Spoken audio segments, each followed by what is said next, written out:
वस्सलामु अलैका या रसूल अल्लाह व अला आलिका व अस्हाबिका या हबीब अल्लाह।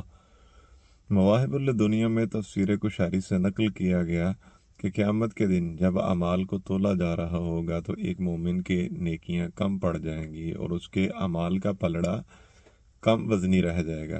तो अल्लाह के महबूब सल्लल्लाहु अलैहि वसल्लम एक पर्चा निकाल कर उसके नेकियों वाले अमाल में रख देंगे, जिससे उसका पलड़ा भारी हो जाएगा।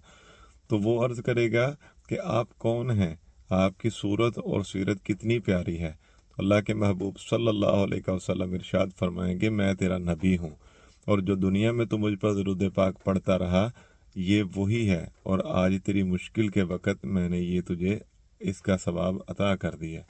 इस्लाम भाइयों, हमें भी चाहिए कि कसरत से दरूद पाक पढ़ा करें ताकि कल बरोज़े क़यामत अल्लाह के महबूब सल्लल्लाहु अलैहि वसल्लम हमारी भी सिफारिश फरमा दें। सलात